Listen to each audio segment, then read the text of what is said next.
Pessoal, boa noite, sejam bem-vindos. Vamos dando um ok, se vocês estão nos escutando bem, se estão nos ouvindo bem.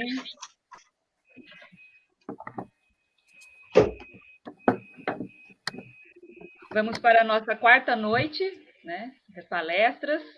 Muito feliz, né, mais um dia, contando com a participação. Hoje nós temos, né, o prazer de receber, né, o Dr. Guilherme, que vai conversar um pouco com a gente sobre a pecuária, né, ao longo dos anos, né, ao longo do tempo. Já de primeiro eu quero agradecer, Guilherme, por aceitar o nosso convite, né, do Centro Acadêmico, junto à coordenação. Temos, né, também recebendo hoje aqui o professor Elísio, que vai nos ajudar na moderação, né, da palestra. Gustavo, hoje no casal, passo a palavra para você, tá, para você fazer as suas considerações iniciais e apresentar o nosso palestrante. Ok. Boa noite a todos. Boa noite, o Elísio, que está aqui nos auxiliando. Agradecer também por isso. Você, Juliano, todo dia estão nos dando essa mão. E agradecer, então, ao Guilherme por estar aqui hoje, ter aceitado o convite, estar hoje presente. E para o pessoal que não conhece o Guilherme, então, ele tem um bom histórico positivo, né? Ele é graduado em zootecnia pelo UFSM, zootecnista do ano em 2016 pelo ABZ, atual diretor da Federação de Agricultura e Pecuária do Pará, conselheiro do Fundo de Desenvolvimento de Pecuária do Pará e atual diretor da Associação Brasileira de Zootecnia pelo ABZ. Então, tem uma boa bagagem, né, para nós estarmos aproveitando o que ele tem a nos dizer. E passo a palavra para você, Guilherme, quando quiser iniciar, então, a palestra, fica à vontade.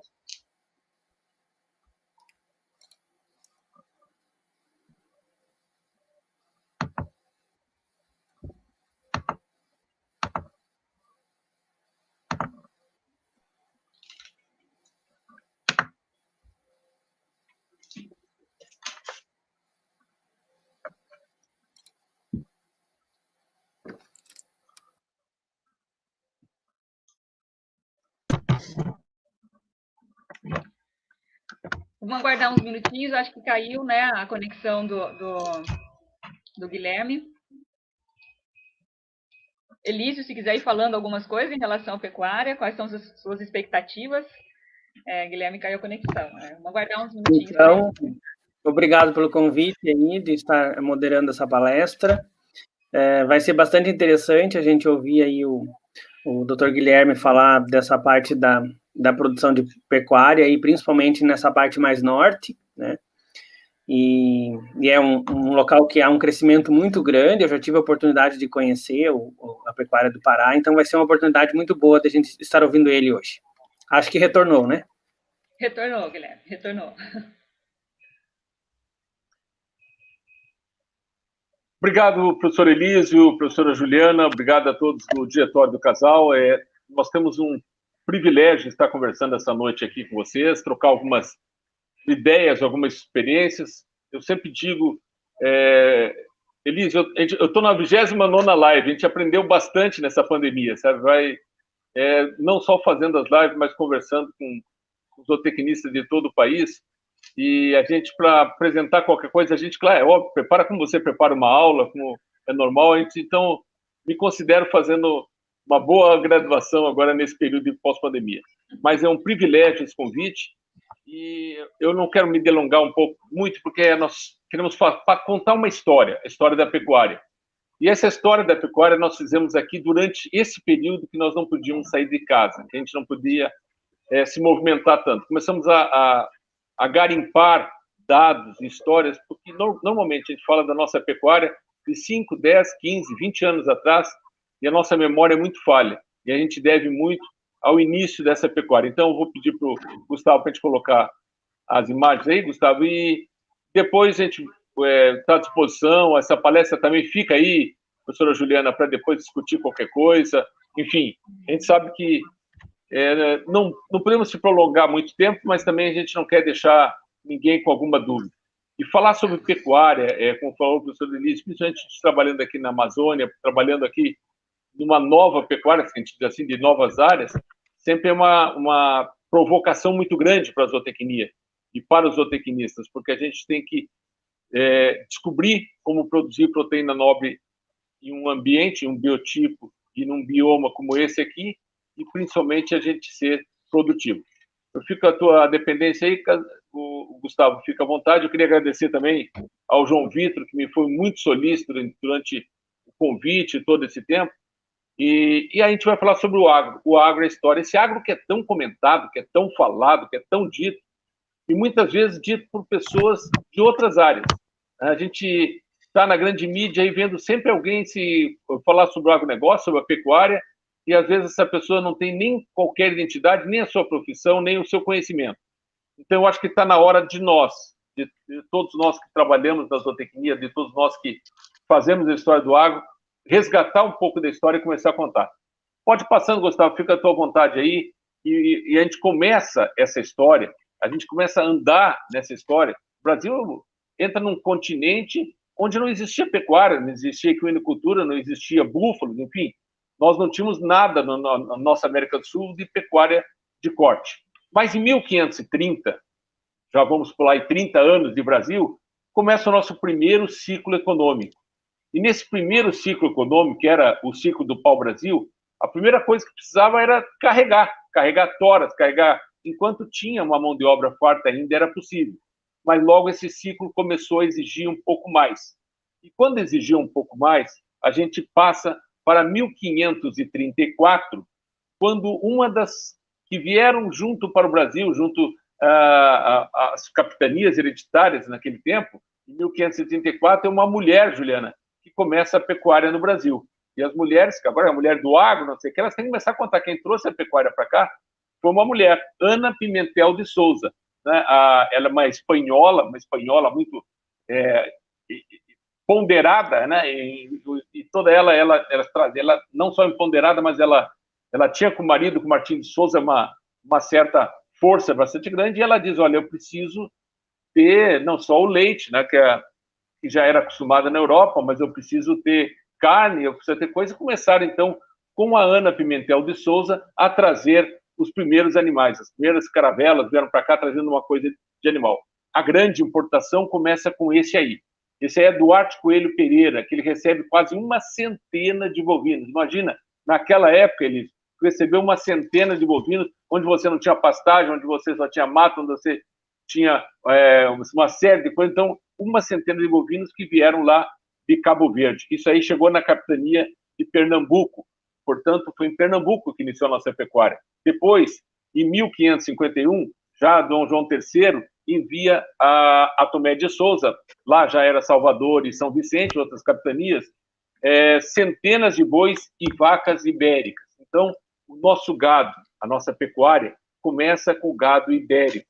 Começa com gado do sul da Europa, vamos dizer assim, da região da Ibéria, e esse gado vem acompanhado de mais de 5 cavalos e 2 burros. E era, para indígenas e para o pessoal, para os brasileiros nativos, aquilo era um animal totalmente exótico. Nós já estamos falando de 1551. Imagine, numa região onde você não tinha qualquer um desses animais domésticos, eles começam a chegar aqui, o impacto que eles têm.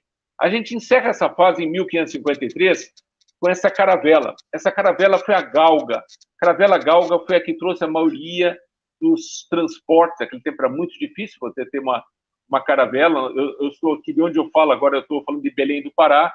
Aqui próximo a nós tem o Porto de Barcarena, onde a gente faz embarque de boi-vivos, né? A gente sabe a dificuldade de carregar boi-vivo. Imagina aquela época.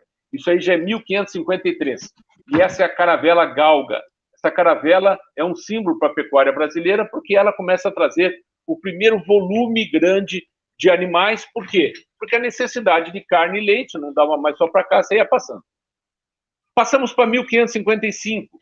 Em 1555, a exportação de São Vicente, e depois vocês vão começar, principalmente aí no Alto Uruguai, a fazer algumas relações, a exportação de São Vicente ela vai para o Paraguai. Ela atravessa a América e vai povoar os chacos paraguaios. Se sabia que lá tinha, na nossa região do Chaco, nós tínhamos pastagens nativas. Então, é feita uma gigantesca viagem, carroções e coisa para levar, em 1555, o gado para o Paraguai. Por isso, quem viaja para o Paraguai até hoje ouve falar no gado vicentino. Qual é o gado que começou aqui? Começou nada mais é que de São Vicente. O padre Baltazar Fernandes, aquelas grandes bandeiras, entradas que nós tínhamos no Brasil, ele faz um relato em 1565 que em São Paulo a pecuária se multiplicava extraordinariamente, porque havia grandes áreas de pasto em São Paulo, margens de rios, várzeas, margens de lagos. Em 1565 existe um relato desse padre Baltazar, dos primeiros animais que começam a entrar para São Paulo, dessa rapidez que eles estavam se multiplicando. E aí, depois o professor Elísio vai dizer o que é essa multiplicação, que encontrou um bioclima ideal, porque nós tivemos umas condições favoráveis de reprodução e aí se desenvolveu. O gado de Salvador, então o gado estava todo na nossa orla, ele começa a ir para o interior, onde é hoje a região de Feira de Santana. Em Feira de Santana é o nosso primeiro local do Brasil, nós já estamos em 1600, já temos 100 anos de Brasil. Em 1600 começa a ter o primeiro núcleo de pecuária no país, e aí começa a se estabelecer, não digo fazendas, mas eram grandes colônias onde ali as pessoas, várias delas possuíam gado. Ô, Gustavo, um gaúcho quando está longe, não tem cuia de chimarrão aqui perto, isso aí pode ser considerado bullying, e o Elísio e a Juliana tirar um ponto teu depois na prova, porque deu vontade de tomar esse mate e deu. Em 1630, viu, Gustavo? Em 1630, aquele gado vicentino, aquele gado que foi para o Paraguai, ele começa a ir para a Terra de Tape. Terra de Tape, bem conhecida para todos vocês, em 1680 para a colônia de Sacramento, já era o nosso Pampa Gaúcho, a Terra de Tapes. Então isso aí é só 1630 que começa a chegar os primeiros bovinos que vêm para cá, e aquele tempo, claro, só tinha como armazenar nada de carne, mas começa a vir para a questão de couro em 1630. 1750, o Pampa vira um polo de couro. Toda a Pampa gaúcha, vocês aí em cima, na serra, quando vocês descem Gramado e Canela, vocês têm o Museu do Gaúcho ali à direita, e ele conta muito bem essa história. No Museu Gaúcho, quem já teve o privilégio de ir lá, vê o que tem de história de pecuária. Quando vira essa Pampa do couro para o Brasil, era o enfraquecimento da pecuária naquele momento do Nordeste. O Nordeste começa a não ter uma pecuária tão produtiva como nós tínhamos aqui. Então, vamos buscar couro aonde? Vamos buscar nos campos neutrais. Aonde são esses campos neutrais? Lagoas, Mirim, Patos, Mangueira, indo até o nosso Oceano Atlântico. Nossas praias, hoje todas dali da Lagoa, eram os campos neutrais, como são conhecidos. Isso em 1750. 1758, Carlos Linneu faz para nós, desenvolve a classificação das espécies em Bos Taurus e Bos Índios. Olha só, nós estamos falando até agora de um boi ibérico, que veio de uma região para cá, mas nós não tínhamos nem a separação ainda do Bos Taurus e os Bos Índios, ou seja, nós não tínhamos o reino, filo, classe, ordem, família, gênero, espécie, nós não tínhamos essa classificação ainda. Ou seja, nós estamos falando dos primórdios, né, professor Elísio? De qualquer seleção, de qualquer criação, de se estratificar essa criação. E isso é muito importante para todos nós na zootecnia. Em 1761, surge a primeira faculdade de veterinária na França. 1761. Começa a se fazer os primeiros experimentos com animais e começa a se trabalhar já com os animais. 1780 é outra data muito significativa, porque o pai do melhoramento animal para nós, Robert Backwell, ele traz por consanguinidade a raça inglesa Dishley Longhorn. É a primeira raça que começa a se definir. Ou seja, nós já tínhamos falado de reino, classe, ordem, família, começa a se, por consanguinidade, ele começa a separar, vamos chamar de uma família de animais, que ele já começa a definir a raça. Em 1777, a gente precisa lembrar que houve o Tratado de Santo Ildefonso entre Espanha e Portugal, e a colônia do Sacramento ela é dividida. 1780, nós temos as primeiras charqueadas dos campos neutrais. 1780, já as charqueadas oficiais. A gente evolui para 1808, quando é uma mudança crucial na vida brasileira. Vem para cá a família real portuguesa. Ela é expulsa. Vocês lembram que levaram um pau danado lá dos franceses, Napoleão bateu neles e tiveram que vir embora. Pegaram as caravelas e vir embora. Olha, para vir para cá toda a corte portuguesa, a rica corte portuguesa, o que eles vão querer? Alimentação.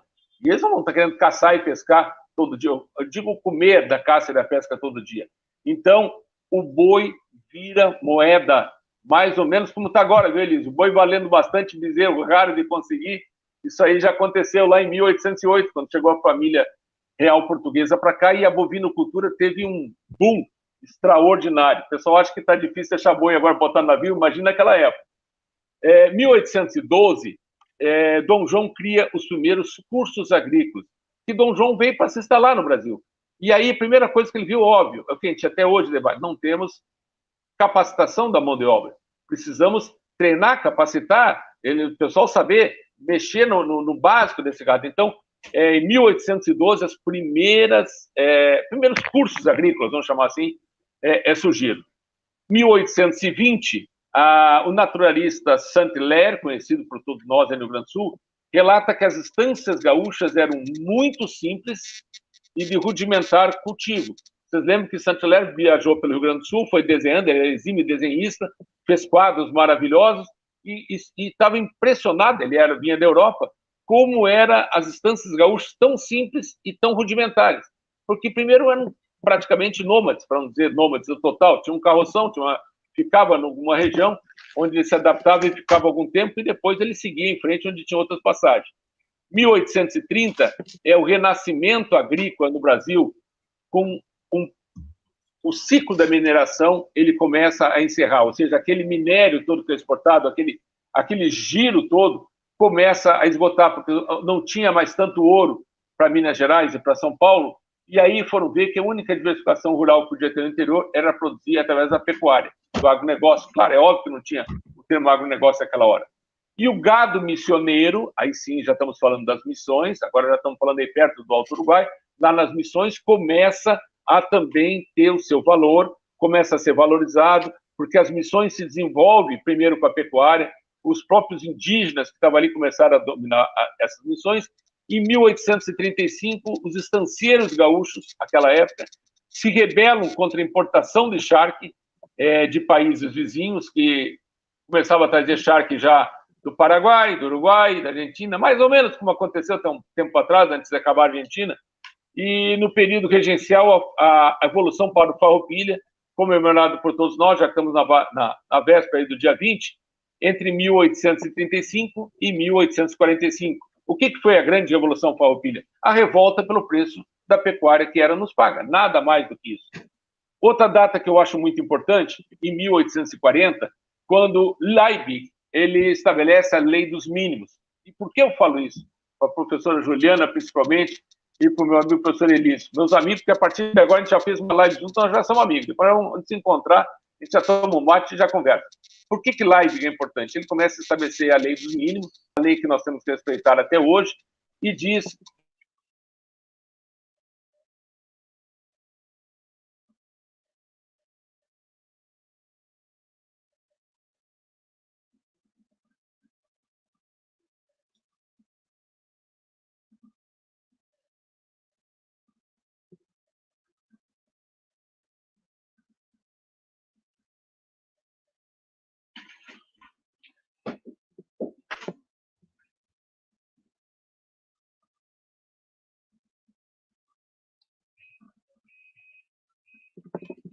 Acho que a conexão do Guilherme, né? Deve ter dado uma travada. Sim, também travou aqui. Uhum. Já que ele retorna. Bom, então até ele retornar aí, a gente está vendo uma belíssima apresentação do resgate histórico da pecuária, né? Nacional. Que bom, aqui, porque eu não conheço quase nada, né? A gente é acostumado a abordar o ciclo do couro, das charqueadas e da carne, né? Nunca chegamos nesse nível de abordagem aí com datas e tanto detalhamento, né? Então é algo bem, bem importante. Vai retornar, vai voltar tudo. Muitas regiões eu confesso que eu não conheço, né? Eu não... Voltando. Então, o que era de valor naquela época, só para ter uma ideia, o selo se chama olho de boi. Em 1843, porque era considerado uma coisa de valor, né? Um produto de valor na hora. 1844, no final do segundo reinado, o jornal A Ordem, que é um jornal aí de Jaguarão, daqui a há 20 dias eu estou lá em Jaguarão, fazendo leilão lá da Cabanha Santanelli, aí atravesso para o Uruguai, vou comer um doce de leite, vou lá comer o país. Ele começa, naquela época, aquele jornal, ele publica, que registra que foram adquiridos 2.190 rolos de arame. O que é isso para nós? É o início das cabanhas. Pela primeira vez vai se separar macho de fêmea, vai se separar um touro. Não digo que vai fazer temporada de monta, mas repare, em 1844, o registro da primeira chegada de 2.190 rolos de arame. Até então só existia cerca de pedra, como nós temos várias remanescentes. Olha só o quanto vai passos largos, nós vamos dando, parece que é pequeno, para todo mundo ser o que é o rolo de arame, mas imagina a revolução que foi para aquela época.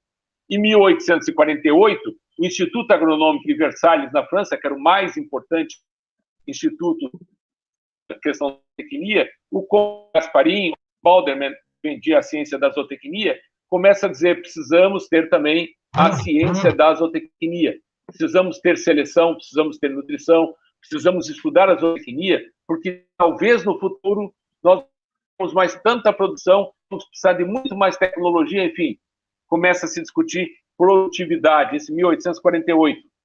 Depois, em 1859, o Imperial Instituto Baiano de Agricultura é o nosso primeiro instituto agronômico brasileiro. Imagine como nós éramos do litoral, porque em 1859 o primeiro instituto vai surgir na Bahia, onde nós jamais imaginaríamos nesse momento, se pensaria no Centro-Oeste, em Uberaba, Mato Grosso do Sul, onde nós temos hoje. Aquela época era o Instituto Baiano, onde tinha mais influência, não só de tecnologias, e mais técnicos que já começavam a trabalhar na bovinocultura. 1860, a criação da Secretaria do Estado de Negócios de Agricultura, que hoje os senhores conhecem por MAPA. O nosso Ministério da Agricultura, ele é de 1860. Claro que essa sede aí, essa foto aí, no Rio de Janeiro, porque a nossa capital era o Rio de Janeiro.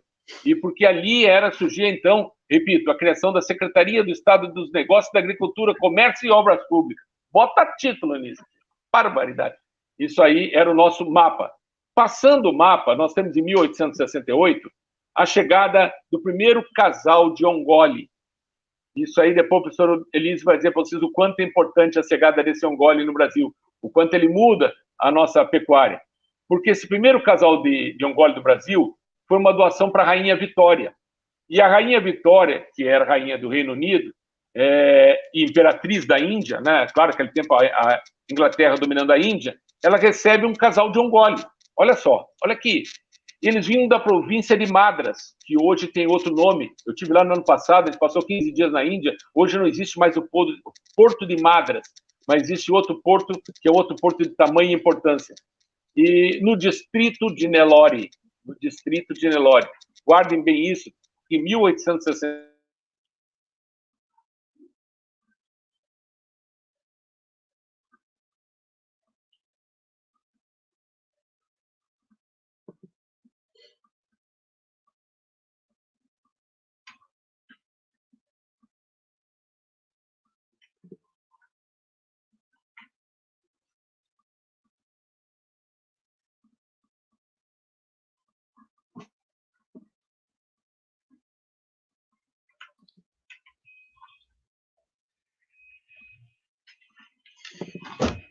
Já o Guilherme retorna, né? Então, agora ele começa a explicar a origem do Nelore, né? Como que as raças indianas chegaram no Brasil, né? E chegaram de uma forma bem, quase como um animal exótico, né? E hoje é a principal aí, representante da pecuária nacional.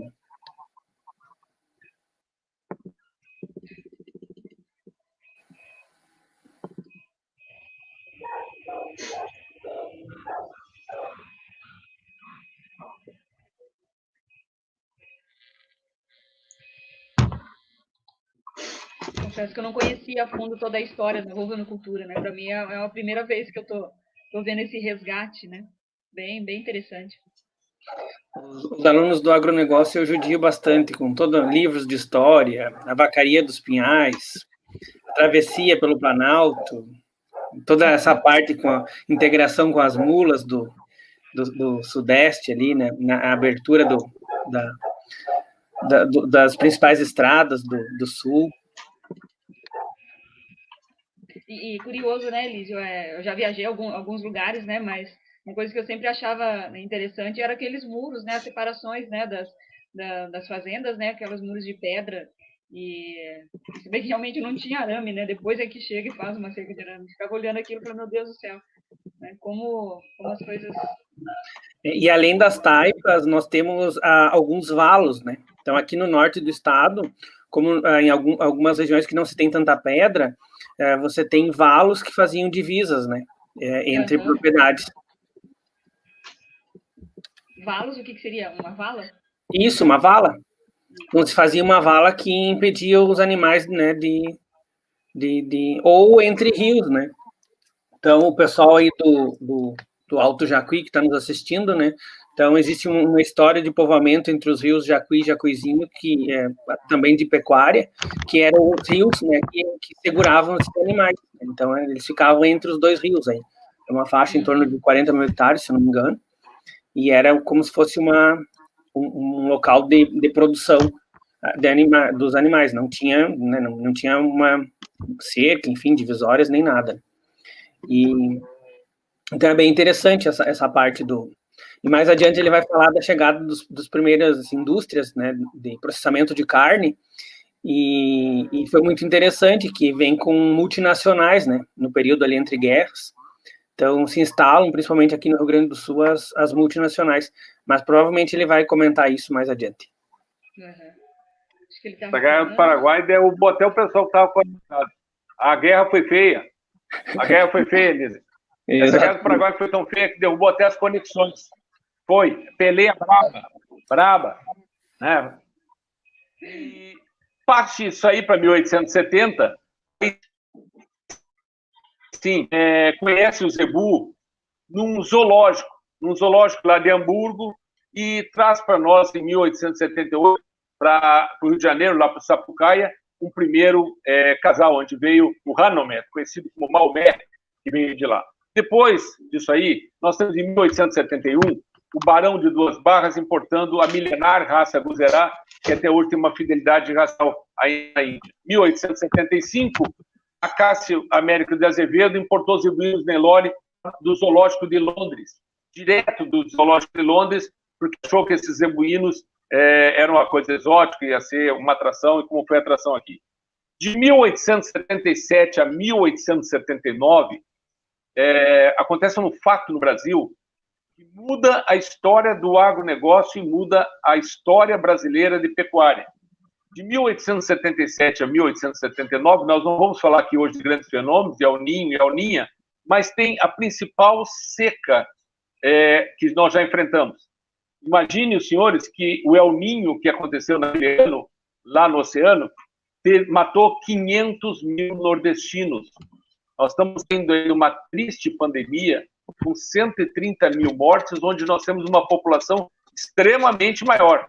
Vocês imaginem aquela época morrer 500 mil nordestinos de fome e sede. Isso ocorreu entre 1877 e 1879 e dizimou a pecuária que existia naquela área. Ou seja, começa tudo do zero no Nordeste, onde foi a parte inicial da pecuária. Se morreu 500 mil pessoas, não tinha mais calango, não tinha mais boi, não tinha mais vaca, não tinha mais nada. Em 1883 é criada a Escola de Medicina Veterinária e Agricultura. Na prática, ela é a escola de Pelotas, vocês conhecem, mas uma escola muito tradicional para nós do Rio Grande do Sul. Essa escola é fundamental para o Rio Grande do Sul, que vem os primeiros técnicos chegando pelo Porto de Rio Grande. Porto Alegre ainda não existia, mas começa a se falar em tecnologia. Isso que hoje a professora Juliana, a professora Elísio explicam para vocês, não existia professor da pecuária. Ora, para quê? Se eu tenho 5, 10, 8 filhos, um vai fazer direito, o outro vai fazer medicina, um vai ser padre, e aquele mais burrinho fica na fazenda e toca a fazenda lá, e manda carne e leite para nós de lá. Depois, nós temos aí em 1888 a Lei Áurea, que acontece e intensifica a necessidade de tração animal. É fundamental.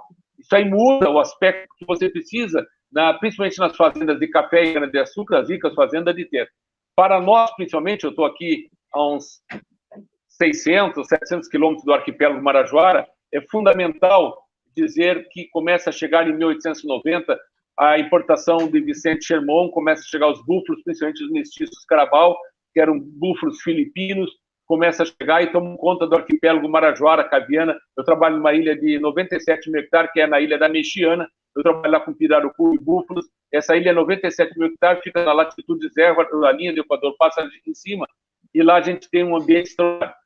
E em 1895 foi contratado pelo Assis Brasil um técnico, ele foi para um técnico de agronomia, para profissional, e para desenvolver a liderança intelectual e rural na região sul. Assis Brasil era um técnico rural, Borges de Medeiros era uma liderança urbana. Então, eles tinham mais ou menos essa peleia, e vocês sabem toda a história que se tem de Assis Brasil, principalmente o Castelo de Pedras Altas, a introdução de raça, enfim. E ele trouxe os técnicos. Esse técnico que ele trouxe aí, Juliano, e que escreveu esse livro naquela época, imagina escrever um livro naquela época, Noções Elementares da Agricultura. Isso aí era um fenômeno naquela época. Esse técnico se chama Guilherme Nisso, eu tenho o privilégio de ser bisneto dele, não tenho qualquer mérito nisso, mas o que ele deixou para nós, escritos, o que ele deixou de desenhos, o que ele deixou de história, é uma coisa assim impressionante da qualidade desse relato.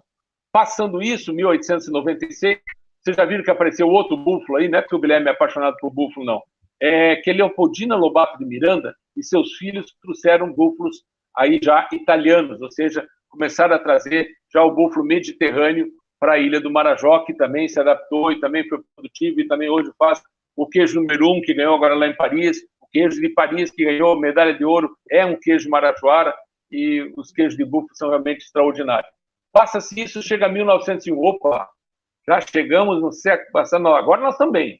1901, primeira exposição estadual do Rio Grande do Sul, ali no Campo da Redenção, bem ali no Campo da Redenção mesmo, ali no meio, hoje é o Parque Farroupilha, né? Ali no Parque Farroupilha é feita a primeira exposição no Rio Grande do Sul.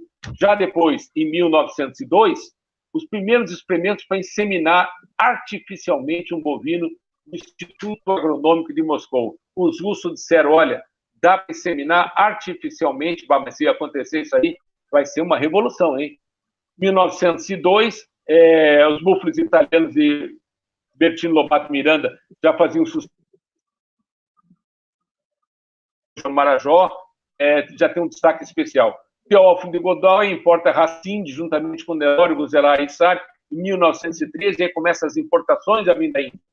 Em 1905, nós temos no Parque de Água Branca, quem conhece São Paulo, a Juliana, que é paulista, o nosso Parque de Água Branca, Juliana, começa em 1905, e a Sociedade Rural Brasileira faz disso um evento extraordinário, porque o campo estava chegando na cidade. Imagina o meio rural trazer gado, cavalo para a cidade, 1905.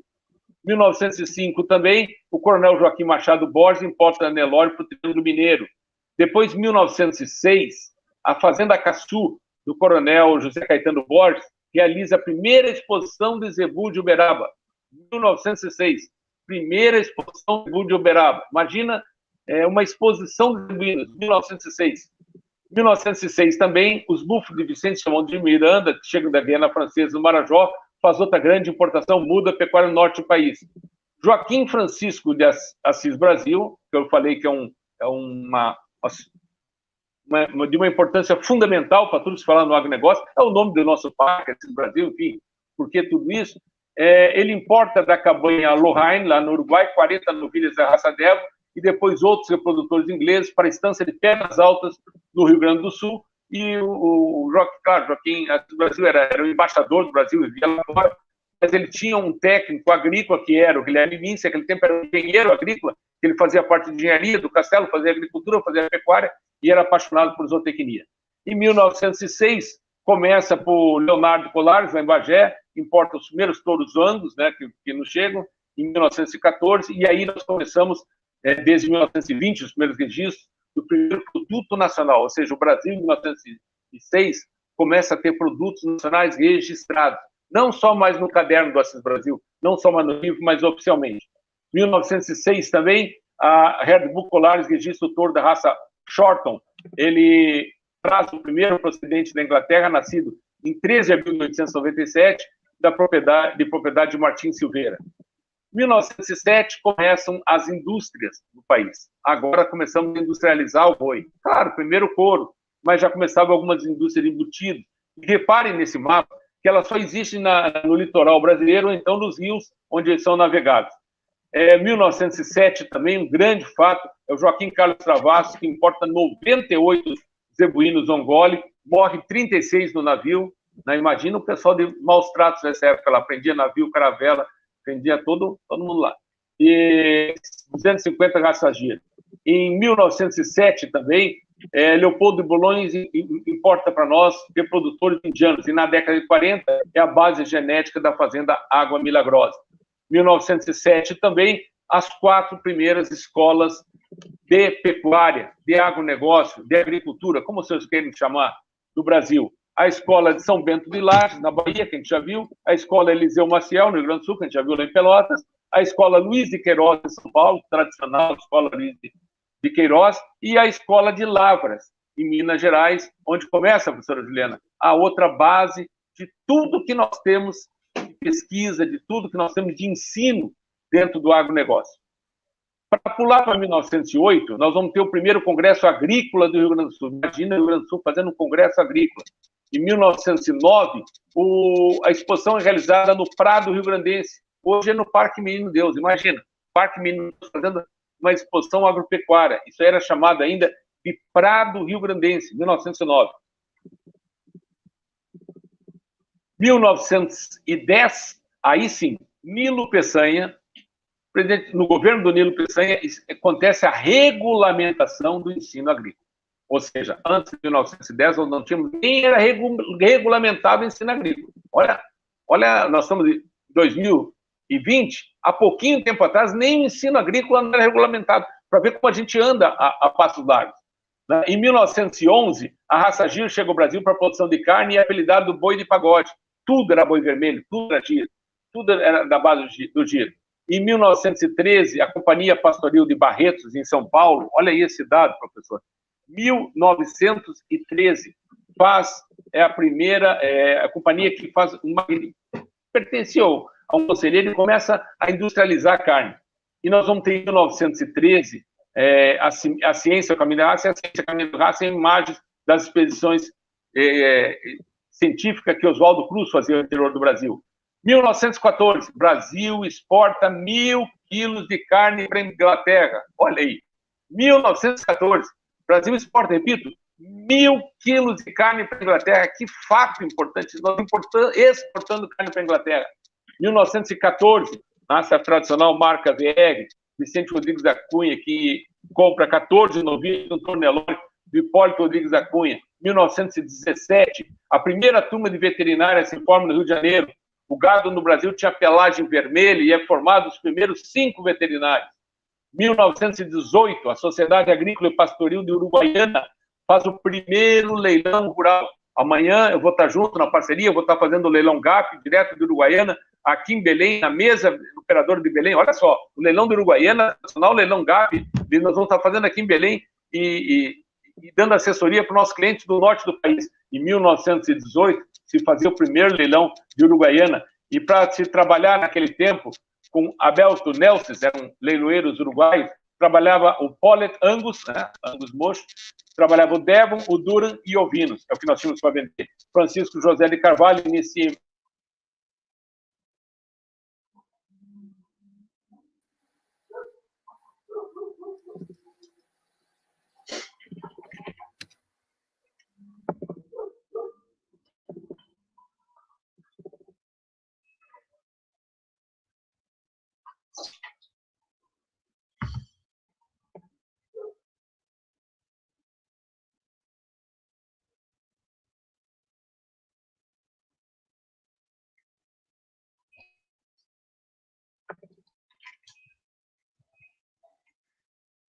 O Elísio e o Guilherme estão revezando.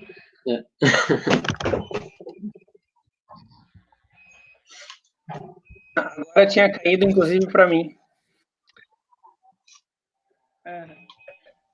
E pode passando todos aí, que nós vamos botar todas esse ano. Agora, tudo isso vai ficar aí com o professor Elísio, vai ficar com a professora Juliana, para passar, repassar, eles ver o que presta, depois para criticar o Guilherme, ou se puder somar para nós, a gente agradece muito. O Conde Francisco Matarazzo importa búfalos da Itália para São Paulo em 1920. 1921, olha só, o governo proíbe a entrada do gado indiano, porque acontece aqui a grande peste bovina. Morre tudo, 1921, detectando que essa peste veio por animais importados. É a última cena que vai ter nessa página, pode ir até o final, Gustavo. 1921. Aí está o primeiro símbolo da BCZ, esse é a sociedade do Herdbuch, Zebu de Uberaba, aí em cima está o Conde de Matarazzo, e agora em 1921 vai ter uma cena triste aí que foi conhecida como uma das cenas mais tristes, porque a nossa peste bovina está aí. Passando isso, nós vamos para 1922. Opa, estamos chegando perto. Criação da Sociedade Pastoril do Triângulo Mineiro, mais uma que é intermediária ao que é hoje a BCZ. Olha a importância que tiveram essas associações e associações de criadores, 1922. Em 1929, o professor Otávio Domingues relata a necessidade de zootecnistas no Brasil. Isso já é 1929. O professor Otávio Domingues, que era emérito professor no Rio de Janeiro e São Paulo, diz, olha, o Brasil precisa de seleção, precisa de trabalho, precisa de zootecnistas. Precisamos formar mais aonde, professor? Não conseguimos formar nem técnicos aqui, mas precisamos de profissionais com esse perfil. Em 1930, aí tem uma sequência que vocês vão ver de 192 zebuínos importados pelo Celso Garcia Cid, mas é a seleção IP Ouro, seleção conhecida até hoje, começa a ter destaque em 1932. Vocês lembram, por Graciliano Ramos, a Vidas Secas, é outra grande seca de 1932, novamente, tinha vindo ligado para o Nordeste, dizimado, não tem mais. Esse aí, para mim, em 1934, é um dos homens mais importantes na seleção, e com ele eu represento, e com ele eu faço uma justa homenagem a todos os nossos peões, a todos os nossos tratadores, a todos que vivem no campo, a todos que são auxiliares, a todos que trabalham lá. Esse é José da Silva Dico, o homem que trouxe o Harvard para o Brasil. Aos 12 anos, o Dico foi visitar sua irmã, e lá tinha 2 currais, e o patrão, que eu depois foi ser o Vicente Rodrigues da Cunha, disse, mas vem cá, eu vou apresentar os animais para os meus clientes, misturei as vacas com o bezerro, e depois, como eu vou partar? Vou levar mais um dia para partar o bezerro certo a vaca. Esse menino que estava em cima da porteira tinha 12 anos, porteira não, que ele não sentava em porteira não, que estava sentado lá no curral, disse, não, pode separar as vacas, que eu conheço todas as crias dela. Um menino de 14 anos, que então foi contratado por 50 mil reais e depois modificou a pecuária brasileira. Um peão chamado José da Silva, um dos melhores amigos que eu tive, um conselheiro, um peão que me ajudou, me ensinou uma barbaridade de qualquer coisa que a gente tenha pretensão de saber de zebuíno e de búfalo. 1934, a Santa Casa Misericórdia faz a primeira exposição e lá é criada a Sociedade Rural do Triângulo Mineiro. 1934 também, o plantio do capim colonial em São Paulo, antes de Jaraguá e Braquera de Cumes, começa a iniciar com o plantio do capim colonial, começa a modificar totalmente, estratificar totalmente o que nós tínhamos de pecuária, começa a se ter uma pecuária bem mais produtiva. 1935, olha só, o início da inseminação artificial em São Paulo, imagina, aquilo que a gente viu há tempo atrás lá em Moscou, agora já tem em São Paulo, já estão fazendo inseminação. 1935 também, a exposição comemorativa, a raça mais pesquisada, mais controlada, não vou falar aqui, senão a Juliana vai nos dar uma aula da raça holandesa, mas é a raça que nós temos mais seleção, e hoje, para fugir um pouquinho do carrapato, eu acho que ela bota um pouquinho de giro leiteiro em cima, mas eu não vou discutir com ela agora, mas é a raça mais pesquisada, mais desenvolvida, o início do registro da raça holandesa no Rio de Janeiro, em 1935. 1935 também é uma questão importante, a Expo Zebu, o primeiro touro grande campeão, é o touro Guarujá, 1935. 1938 é o início do registro dos animais pela Sociedade Rural do Triângulo Mineiro, vou repetir, a BCZ. Quem conhece a história do Zebu, quem conhece a história da pecuária, sabe que a gente está falando da BCZ. E não é fácil, né, Lídio? É um trabalho de vários produtores, um trabalho de destaque. 1940, a siderúrgica Volta Redonda do Rio de Janeiro começa a produzir e trabalhar com arame farpado, passa a ser usado no campo arame farpado.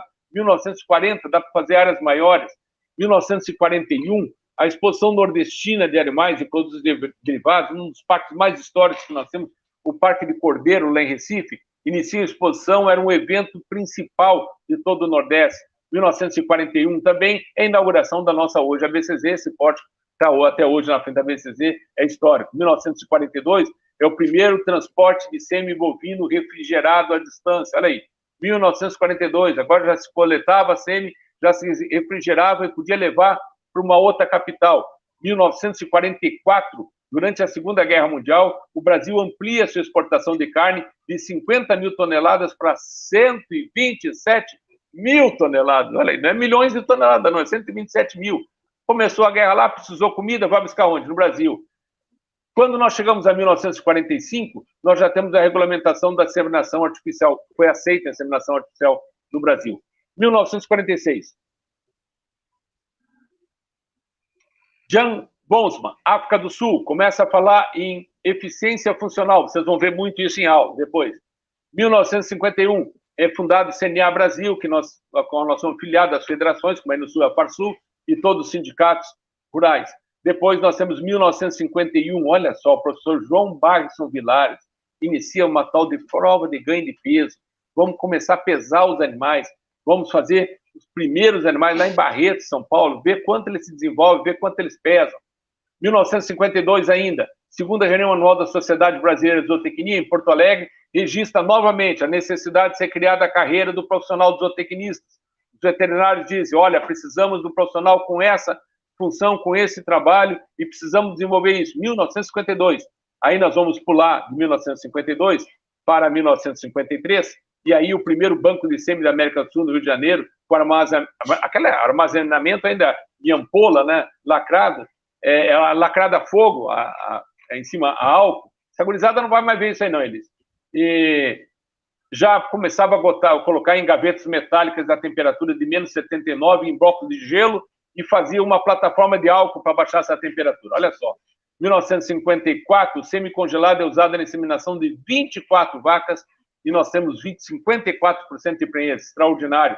1956, é fundado no Rio Grande do Sul o primeiro local de remates em Uruguaiana, é a Cabanha Julieta, Coronel Flodoardo Martins da Silva. Coronel Flodoardo Martins da Silva, quem é?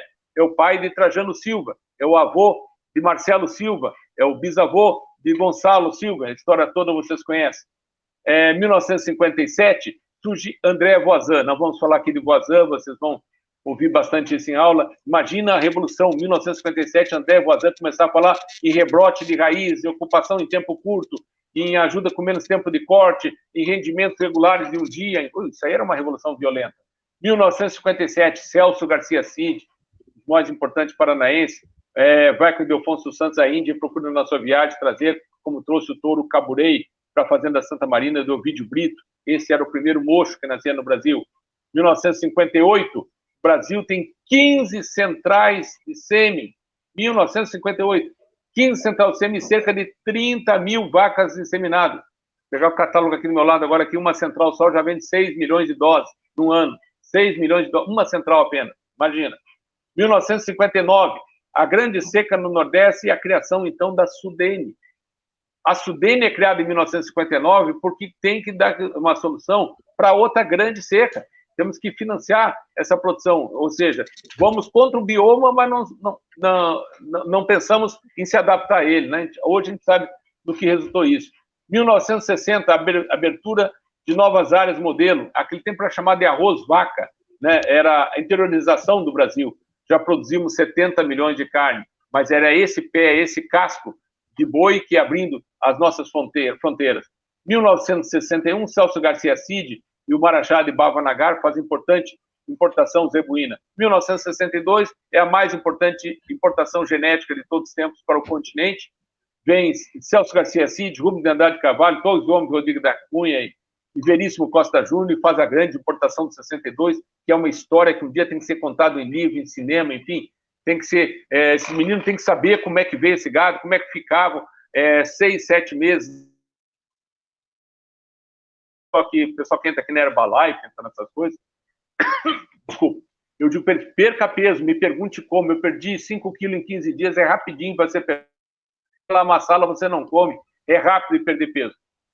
Também, depois de tudo isso aí, nós temos 1962, o cargueiro Cora, de Madras, vai para Fernando de Noronha, e aí é uma história das histórias mais lindas, quando esse cargueiro chega na ilha de Fernando de Noronha, tem alguns vídeos ainda, mas é bom saber que vieram 181 animais, Nelore, Girgo, Zerá, Canganhã, Búfalos, Murra, Japarabate, Punganu, nosso Nelore Anão, Caprinos, da raça Jaminapar, 2 galos e 6 galinhas de briga. Esse começou a peleia com as aves.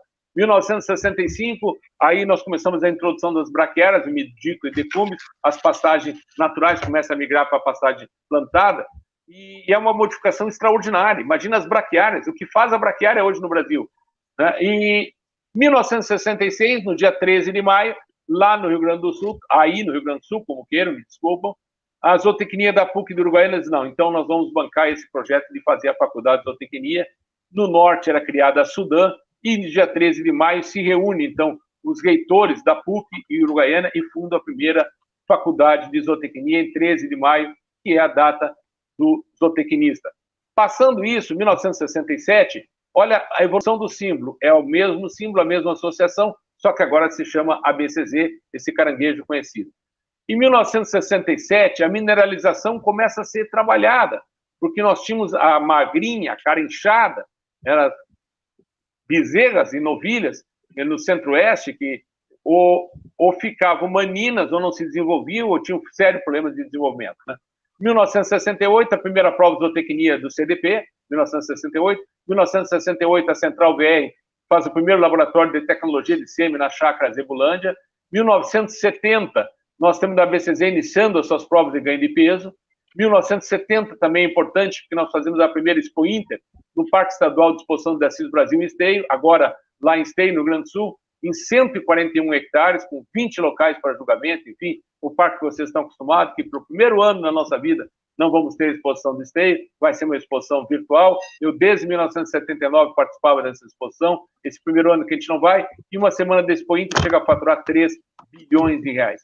1971, Baile Tarumã é um touro já com 1.040 quilos, olha aí, um touro com 1.040 quilos, isso era um fenômeno, Elise, isso aqui é todo mundo visitar, um touro com 1.040 quilos, primeiro lugar na prova de peso. 1972, essa aí é uma data que todo brasileiro precisa sempre reverenciar, Luiz Fernando Cirne Lima, gaúcho, ministro, então, da Agricultura, juntamente com vários ministros, vão e fundam a nossa Embrapa, né? Em 1972. 1974, a ASBIA, o Colégio Brasileiro de Reprodução Animal e a Associação Brasileira de Inseminação Artificial. 1978, nós temos a criação do Girolando. Aí, agora começa, Juliana. Nós já temos um Girolando. E esse Girolando, que surge em 1978, nos dá um avanço para o Cerrado, do norte, domínio Cerrado, com a imigração, com as capineiras, com a silagem. E em 1979, a gente vê uma evolução, então, muito significativa, subindo para o norte. 1981, eu queria que vocês gravassem esse símbolo. O total de produção global do Brasil era 86 milhões de toneladas. Mas onde nós tínhamos outros países produziam a grande quantidade e nós tínhamos no Brasil apenas 13% da produção mundial. O Brasil produzia em 1981 para 82 13% do alimento deste planeta que nós estamos falando. 1984, Sumário Nacional de Touros e a verticalização da safra de grãos. Vai grão para o coxo, vai boi para trabalhar. 1865, as proteínas começam a chegar, principalmente a indústria de suplementos. 1988, Programa Nacional de Febre Aftosa, tão discutido até hoje. 1989, isso aqui é muito importante, nós passamos para ter 190 milhões de hectares produzindo a 1,6 hectares ano, uma multiplicação extraordinária em 1989. 1990, o boi papel. Vocês lembram do programa de boi papel, Fazenda Boi Gordo? Isso aí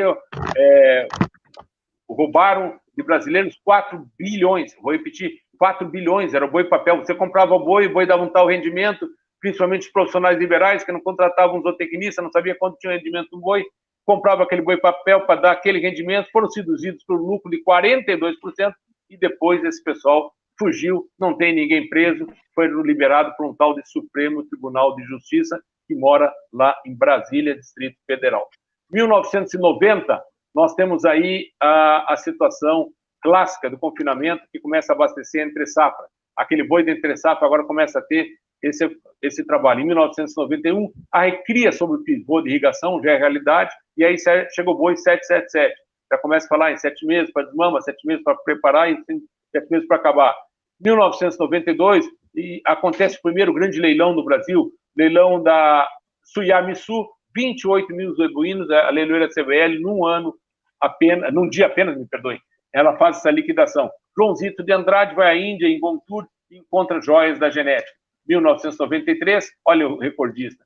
Do lado da Nova Delhi, Rudinho Vakakazama é o campeão mundial de peso na Expo Inel de Salvador. Ele pesou lá em Salvador 1.271 quilos aos 66 meses. Por favor, olhem para cada um desses slides, para cada uma das figuras, como se estivesse naquele ano. Senão hoje a gente vai ter as críticas necessárias que não fazem bem aqui. Naquela época era um sucesso.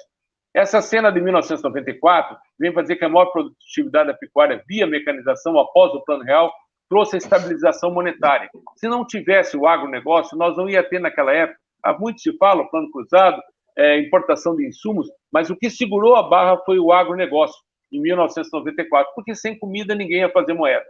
Em 1994 também chega ao país a raça Brahma, formada desde 1853 no Brasil, mas chega oficialmente a raça Brahma em 1994. Em 1995, nós começamos a falar em rastreabilidade bovina. Tem uns delay aí no meio, vocês me perdoem, eu estou tentando acelerar para não perder meu tempo aqui no finalzinho, senão pode me cortar aí que eu paro a palestra onde estiver também, depois o finalzinho da história todo mundo conhece. Vou tentar acelerar aqui. Rastreabilidade bovina, então, 1995. Depois nós temos em 1998 outro golpe, avestruz, é o boi de penas, vem para se vender avestruz master, entrou todo mundo a comprar avestruz, ovo de avestruz. O Eli está rindo, eu estou achando que ele comprou um casalzinho de avestruz também. Ele comprou, ficou esperando, não, mas tem muita gente, tu lembra, Eli? Tem muita gente comprando avestruz aí, investindo. 1998, só passando rápido ali, o Rio Grande do Sul e Santa Catarina conquistam no OIE condição de zona livre de aftosa. Mas olha esse gráfico aqui em 2000. Lembra aquele Brasil que era 13% lá? O Brasil, em 2000, ele está em 22%. Gente. Ele já começa a produzir 22% do alimento do mundo. E os Estados Unidos, 43%. Todo mundo começa a olhar para esses dois paizinhos, porque o de amarelo tem consumo interno.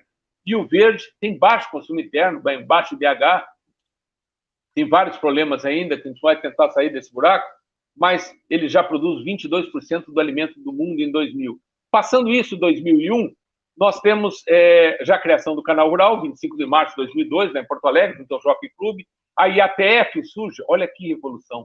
No futuro, quando a gente falar em IATF, Gustavo, vai parecer que foi só mais alguma coisa, mas mudou totalmente a relação para nós de inseminação e produção. 2013, a exportação de gado vivo pelo porto, para o porto, principalmente de Beirute, no Líbano, que agora é lembrado tristemente, onde, infelizmente, nessa explosão ficaram 2 navios boiadeiros que transportavam, inclusive, o gado aqui do porto de Barcarena, mas começa tudo isso, e agora, 2003.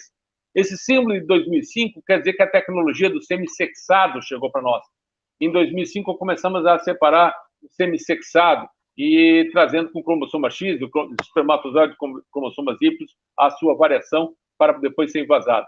A Progen, em Dom Pedrito, aí no Rio Grande do Sul, forma um banco genético na divisa lá com o Uruguai, onde, aí, Elisa, anota aí, porque eu tenho 2 touros lá, viu? Quando for no seminário de anos, eu tenho o agro e o apetrecho. Vê se tu usa esse touro aí, pelo menos indica, o agro e o apetrecho, os 2 touros anos que estão lá na Progen. Me ajuda o colega.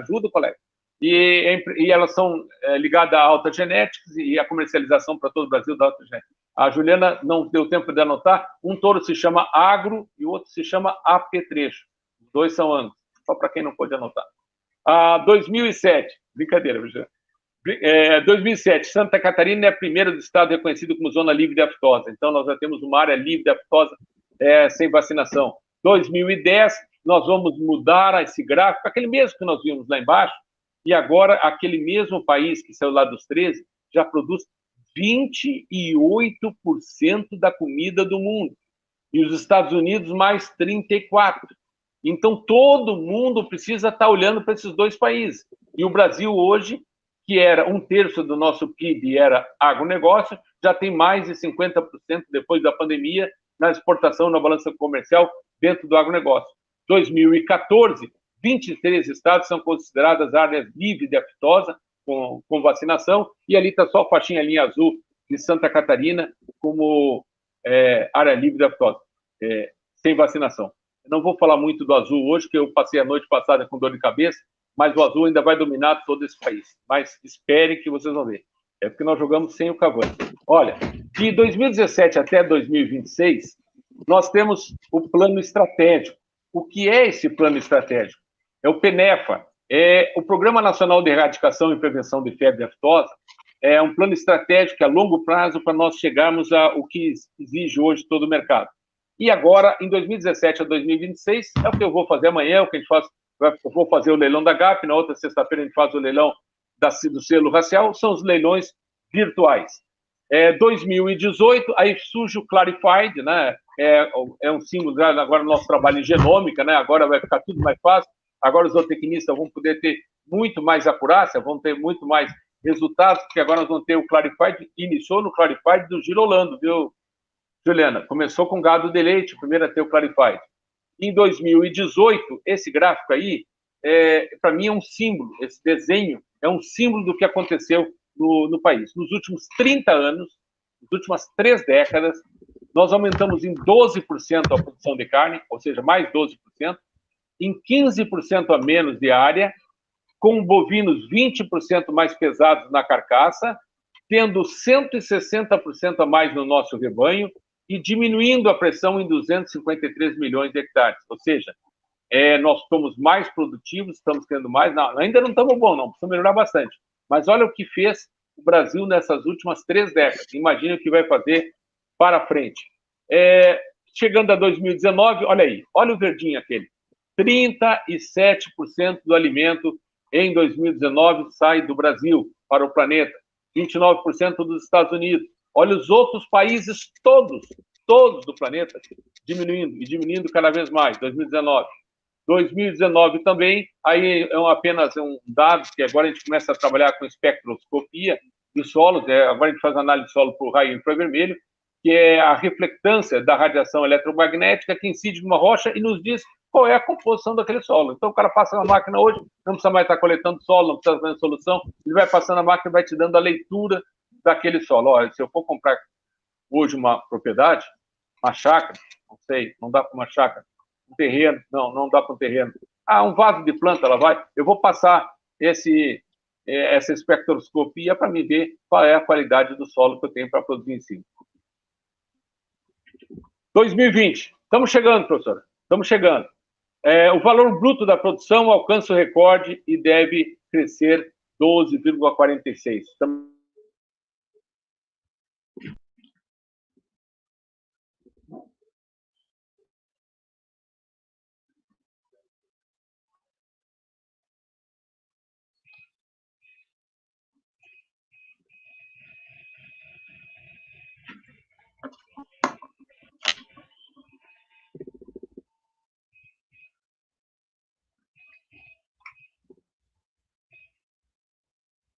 Poxa, só porque estávamos chegando em 2020. O 2020 um ano meio... Será que tem alguma coisa a ver, né? Pelo contrário, né? Para a pecuária não houve, né? Tanto problema, né? Sim.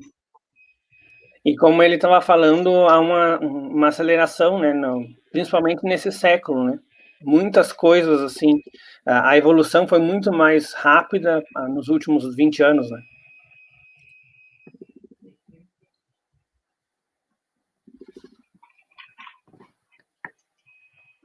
O Guilherme está fugindo dos questionamentos.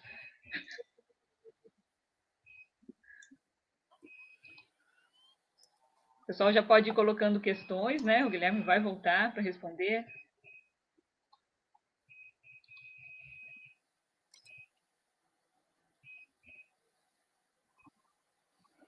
A questão da escala é fantástica, né? Ele falando na ilha que ele trabalha aí, né? Quase 100 mil hectares, né? E trabalham com produção de pecuária e peixe, né? Em Pirarucu. Então, a escala do centro-oeste, do norte do país é algo assim que a gente fica meio apavorado, né? Com os valores.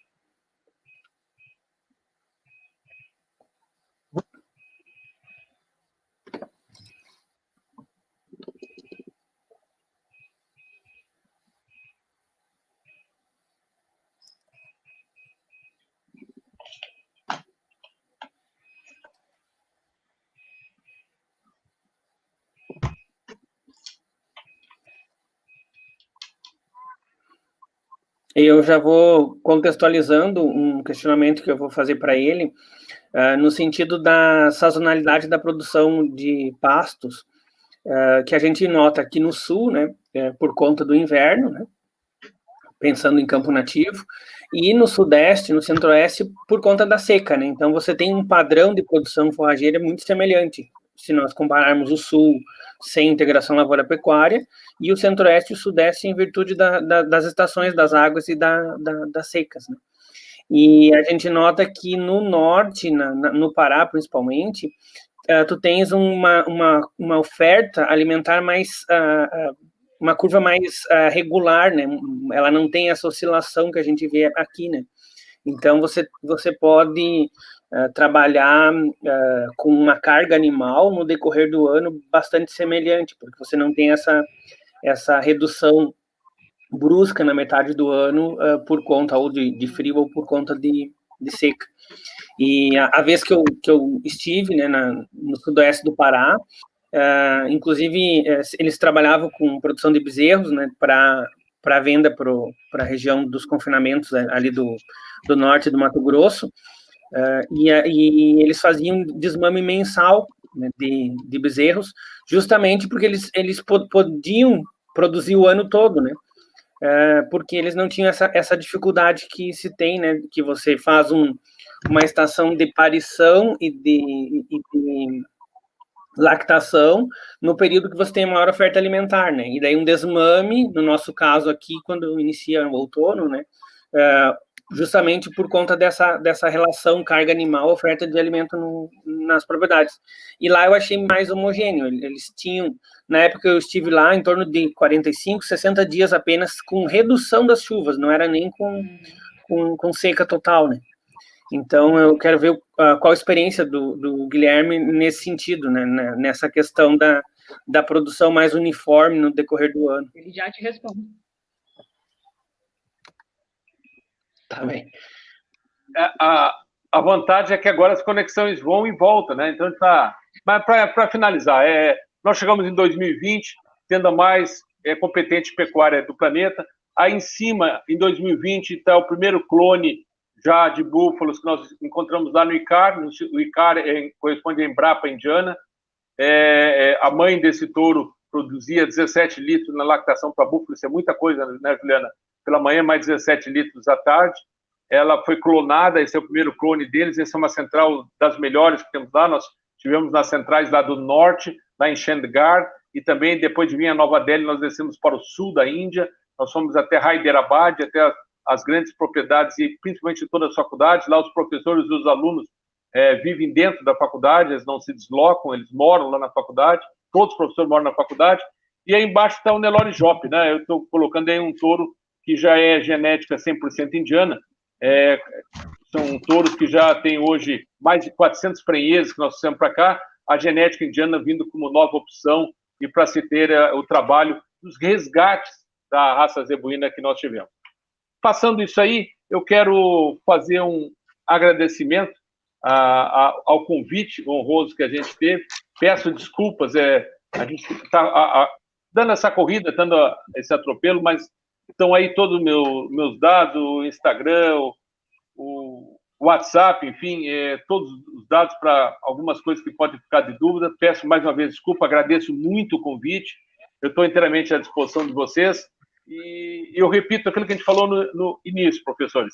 Eu acho que está na hora de nós, dentro da zootecnia, resgatarmos a história da pecuária e do agronegócio brasileiro para contarmos e não parecer que nós nascemos do ontem ou que ontem iniciou tudo isso que tem aqui agora. Isso tudo é fruto de muito trabalho de nossos antepassados.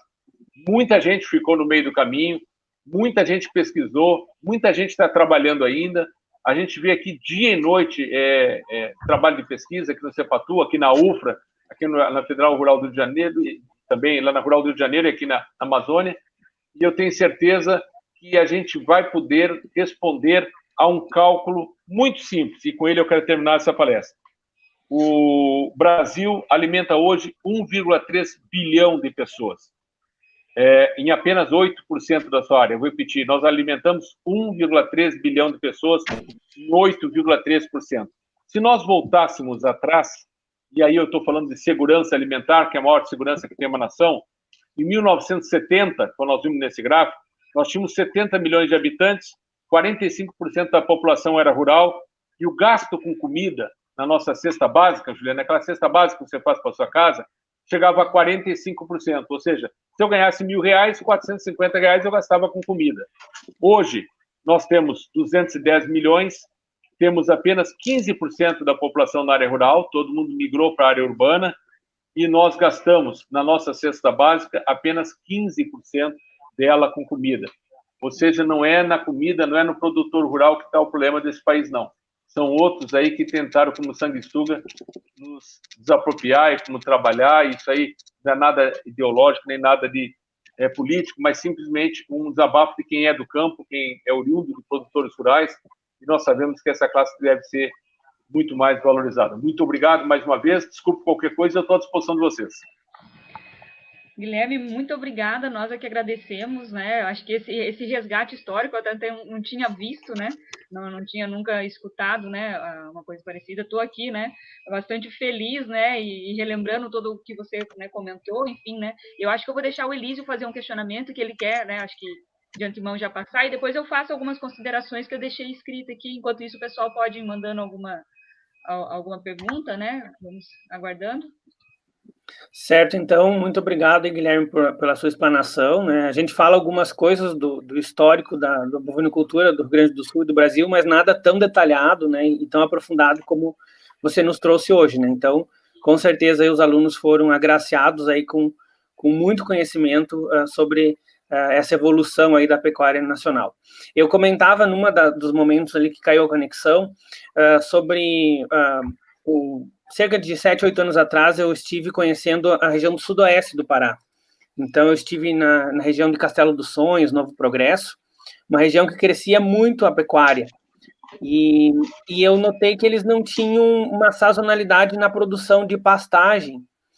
Então, como a gente tem aqui no sul a questão do inverno e precisa da integração lavoura-pecuária para resolver essa situação, o sudeste, o centro-oeste tem toda a questão da seca, né, estação da chuva, estação da seca, e eu notei que no bioma amazônico isso estava mais uniforme, né? Então se tinha 1 ou 2 meses com redução das chuvas, mas nada que impactasse tanto a produção de forragem.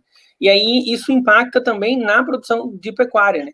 Então, na região que eu conheci lá, eles faziam uma desmama mensal de terneiros, né, de bezerros, e enviavam esses bezerros ali para aqueles confinamentos grandes do norte do Mato Grosso, né? E isso dava uma mexida até nessa questão de estação de monta, quando tem que nascer, porque, né, em determinado momento, no outono, vai reduzir a oferta de pastagem, é o momento do desmame e tal. Então, até eu estive visitando parentes lá, né, e até um primo de segundo grau, que é veterinário, né, eu questionava para ele onde é que está a tua estação de monta, se, né, não trabalha com alguns conceitos básicos de zootecnia aí, mas justamente eu achei fantástico esse potencial de produção do bioma, né, e eu gostaria de ouvir, assim, a tua opinião, a tua experiência de estar nessa região aí.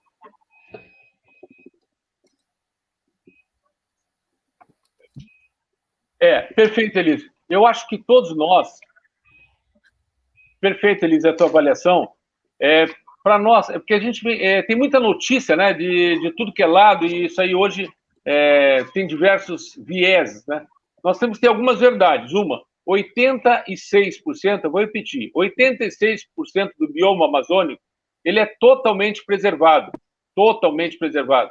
E ele não queima, porque ele tem uma floresta que ele sobe o lençol freático e aquela é uma floresta chamada inundável.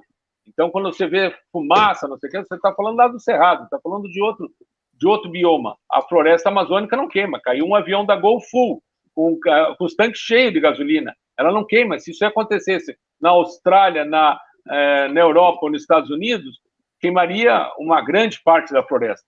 Mas, junto a isso, vamos falar no Pará, que você veio visitar. Nós temos no Pará 64% dele de reservas. Essas reservas são federais, estaduais, municipais, áreas de lagos, represas, enfim. 64% tira fora, então, é reserva. Sobra para nós trabalhar 36%. Esses 36%, legalmente, nós temos que preservar 80%. Então, o Pará que você visitou, ele só tem 15% de exploração econômica, 15% de área antropizada. Então, nós precisamos colocar esses números para valorizar o trabalho de quem tecnicamente trabalha na Amazônia, quem produz qualquer uma das proteínas nobres daqui, mas com dados reais. Não com falácias ou com qualquer outra coisa, porque o produtor rural, eu nunca vi produtor rural queimar fazenda, queimar pasto. Eu acho isso aí, qualquer um de nós que lida com produtor rural, qual produtor é queimar uma pastagem sua? Nem o mais louco, o mais doido, não faria uma coisa dessa. Então, nós temos que separar, como se diz, o joio do trigo, né? Nós temos que separar o que é do que fato está acontecendo. Existe o problema agrário, existe o problema fundiário, existe o problema de pobreza, existe o problema de falta de governo, existe a falta de Estado nas regiões. Isso aí é outro problema. Não é nós, fazendeiros, ou produtores ou técnicos, que temos a cordinha para poder consertar isso aí. Mas nós temos que ter com os nossos alunos, temos que ter com os nossos colegas um debate sério. Nós não podemos entrar em debate de pessoas que acham, ou que disse, ou que nunca pisou na Amazônia, ou que nunca viu Pará, nunca viu um museu, começar a falar sobre isso. Seja eles de onde for, que seja da dona OAB, que seja de sindicato, seja de alguma ONG por aí, eu quero que ele tenha dado, que ele tenha número e que ele respeite a produção do produtor rural brasileiro. Certo, muito obrigado. Juliana? Na verdade, eu fiz algumas anotações, tá, Guilherme? Quando você foi comentando, né? Eu acho que uma coisa que fica bem claro, né? Puxando aqui, né, para o lado da zootecnia, né? Foi a criação, o contexto da criação da zootecnia, o porquê foi criado, né? Relacionado tanto na expansão, né, da pecuária, principalmente, né? Então, acho que ao longo dessa linha do tempo dá para a gente perceber bem a necessidade, né, do profissional hoje, enfim, né? Não, né, falando das outras profissões, né, que trabalhamos todos juntos, né? Mas principalmente do zootecnista dentro do trabalho na produção e na pecuária, né? Acho que isso fica bem claro. E em relação, eu gostaria só, né, de ver, de repente, né, um contexto em relação à nutrição desses animais, né? A gente parte do princípio aí que a maioria dos animais são em pastagens, né, como a Elísio comentou, né, em relação a pouca sazonalidade, mas hoje pensando nos sistemas de confinamento, né, com dietas quase que, né, alto grão, dietas alto grão, né, quase que eliminação de forrageiras na alimentação, como que essa tendência, né, em outros sistemas?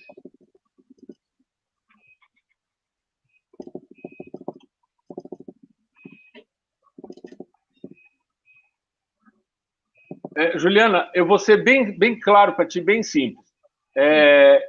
Eu me formei em 1983.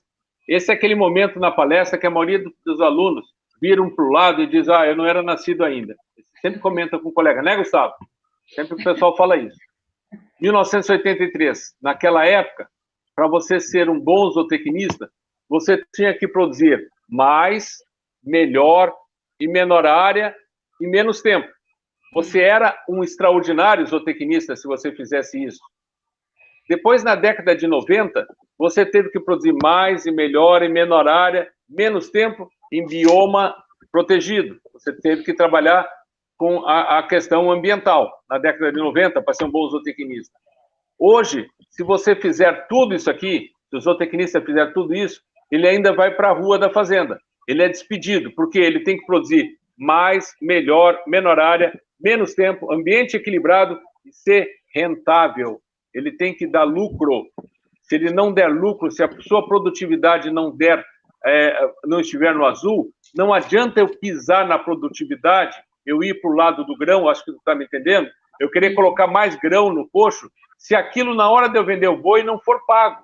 Se aquilo na hora que eu aumentar de produtividade, eu não tiver um retorno do frigorífico, na avaliação e tipificação de carcaça, no rendimento, ou no acabamento, ou nos sólidos do leite que você produz, ou no leite de melhor qualidade, quanto eu devo melhorar a produtividade para ela continuar tendo lucro? É isso que o zootecnista tem que responder agora. E para completar mais a tua pergunta, toda essa dúvida que você tinha, no ano passado, para mim, ela foi ilustrada. Eu estava falando da viagem na Ásia, e a Índia não tem zootecnia. Não existe zootecnia na Índia. Eles estão perdendo o maior patrimônio da vida da história deles, que com a colonização inglesa, por não aproveitar a carne, todo o gado zebuíno foi cruzado com o holandês, com o Jersey, enfim, foi feito uma miscigenação, que aquilo não é cruzamento, aquilo é uma mistura, e se perdeu numa erosão genética o maior patrimônio que eles tinham.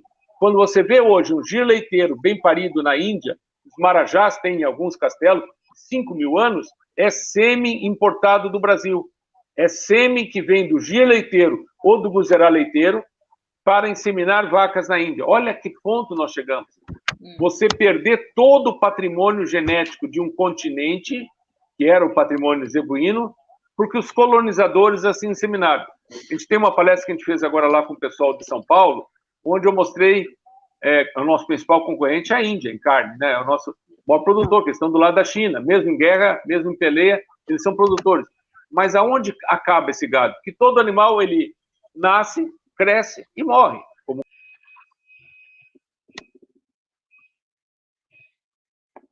Caiu de novo. Caiu, Juliana, não sei como a gente está de tempo, mas um outro assunto que eu gostaria de verificar com o Guilherme é a questão dessa exportação de animais vivos, né? Que ele pincelou no início na palestra. E o interessante também que foi observar tanto aqui no sul quanto lá onde ele está, né? Estão saindo via portos. Eu deixo você perguntar. Foi interessante também observar, né, a alteração, a mudança, né, no exterior dos animais, né, a conformação, né. Você, o professor da exognose aí pode comentar alguma coisa, né, como que ficou, né. A parte anterior, né, houve uma inversão de pesos, né, anterior para posterior, né, o pescoço do zebuíno, né, ele foi sendo reduzido drasticamente, e além do ganho de peso, e principalmente essa parte da carcaça onde estão os cortes nobres, né, então o L invertido, que a gente chama, né, ele foi, na seleção, ele foi sendo aprimorado.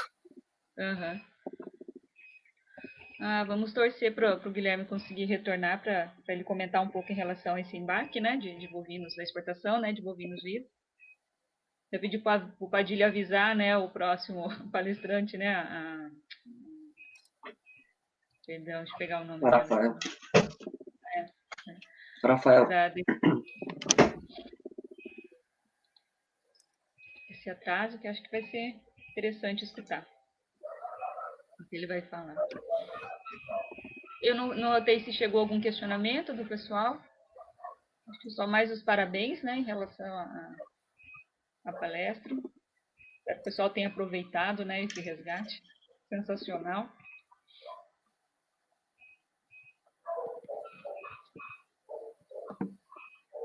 Curioso, né? Angus foi falado só uma vez, né? Não, né? Até expôs ali o cara, né? O pessoal que já fez a exognose aí deve ter lembrado que a gente comenta do Herdbook Colaris, né? Do livro de registro genealógico das raças.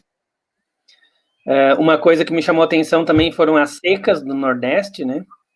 Então, se a gente tivesse tempo aí, a gente ia tentar explorar um pouco mais essa questão será que o Nordeste é o local para pecuária, né, de bovinos de corte, leite, né? Ou será que os pequenos ruminantes não estão mais bem adaptados a essa condição, né, de bioma? Bom, retornou o Guilherme. Guilherme, estávamos discutindo aqui um questionamento. Conversa, né, que a gente vai e volta, mas é para ficar com agradecimento a vocês. A sua opinião a respeito da exportação de gado vivo?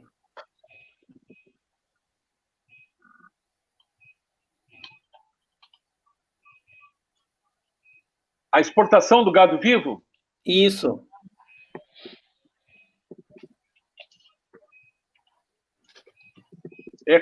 Só cortou no final.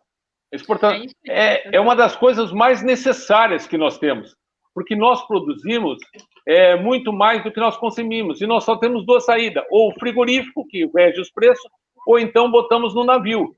Então, tu pega o estado do Pará, que só consome 33% do boi que produz, se ele não tiver uma outra janela de exportação, ele mata o produtor rural. porque essa carne vai pelo frigorífico, que tem a sua planta frigorífica aqui no Pará e também tem a mesma planta em São Paulo ou Minas Gerais, vai ser exportada. A indústria ganha, mas o produtor rural, ele é sacrificado, porque se você não tiver exportação de boi, existe aquele discurso mantido pelos frigoríficos, que é o qual? O bezerro tem que ficar aqui para gerar planta, para gerar o ciclo da pecuária, para a gente fazer todo o negócio aqui. É muito fácil para quem não está vendendo. A lei de mercado, essa deve ser sempre seguida. Não, eles não veem, é pena que eu não vou conseguir colocar aqui, mas na outra palestra a gente tem uma ilustração que mostra o preço da carne e do boi em todo o planeta. Eu asseguro a todos que estão nos ouvindo que a carne mais barata é a do Brasil. Disparado. A carne mais barata é a brasileira. A questão de poder aquisitivo é outra coisa. Poder aquisitivo, nós não podemos entrar nisso. Talvez a gente não possa estar comendo lagosta ou camarão. Não tem poder aquisitivo para comer lagosta. Poder aquisitivo é outra coisa. Mas a carne mais barata do planeta é a do Brasil. A segunda próxima é da Colômbia. E depois nós temos os preços de carne lá em cima que são violentos. Ninguém vem comprar boi aqui ou carne no Brasil porque nós somos bonitinhos, não. É porque nós somos produtivos e temos carne mais barata. Ok. Acho que podemos encerrar. Acho que o pessoal está... Só mandaram parabéns ali, Guilherme. Mais uma vez agradeço, tá, por ter disponibilizado o teu tempo e trocar, né, esse momento com a gente. No leite piora bastante, né, professora? Aí no leite, Juliana, a coisa...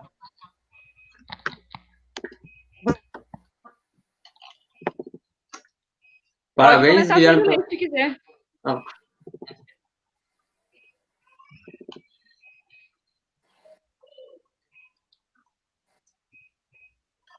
Só vou fazer um agradecimento bem rápido. Parabéns, Guilherme, por essa baita palestra, esse ótimo conhecimento que passou para nós. Tem muito a auxiliar nós como profissionais e auxiliar muito esse histórico, né, nos nossos conhecimentos. Muito obrigado mesmo por essa baita palestra. Obrigada, professor Elísio, né, por ter nos acompanhado nesse momento, nos salvou ali em muitos momentos. Eu acho que a gente pode encerrar, né? Podemos permanecer ali na sala só para dar um tchau pro Guilherme, né? E pessoal, nos aguardem aí, vamos atrasar uns 10 minutinhos, né, para iniciar a próxima palestra, né? E já iremos retornar, ok? Boa noite e até daqui a pouco.